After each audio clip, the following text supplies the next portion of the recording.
Et si Meliodas affrontait Sukuna dans un duel, qui l'emporterait? Ce serait un combat légendaire entre deux personnages démoniaques possédant des capacités surpuissantes. Tout d'abord, en termes de force brute, de vitesse et d'agilité, Meliodas prend clairement l'avantage. Dans son mode assaut, il libère une énergie démoniaque équivalente à celle d'un dieu.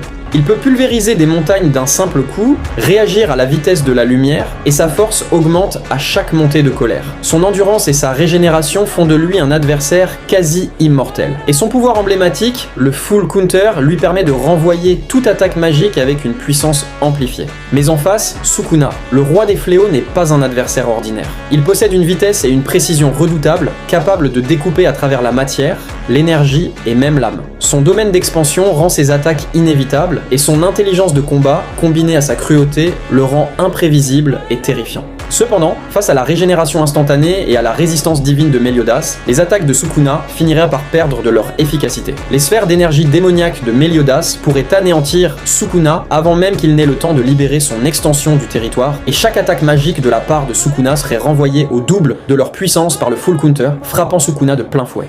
Meliodas n'est pas qu'un démon brutal, c'est un stratège, un capitaine de guerre ayant affronté des dieux et survécu à l'enfer lui-même. Sa puissance magique, sa vitesse et son expérience dépassent celle du roi des fléaux. Sa forme Trumagie lui octroie une puissance brute démesurée capable de ravager des continents entiers, alors que Sukuna, à pleine puissance, peut juste détruire des villes. À la longue, la colère, la vitesse et la puissance démoniaque infinie de Meliodas lui permettraient de surclasser Sukuna. Le roi des fléaux finirait balayé, consumé par la fureur du dragon de la colère. Et ça se terminerait donc par une victoire écrasante de Meliodas. N'hésitez surtout pas à commenter votre vainqueur et à vous abonner pour de nouvelles vidéos.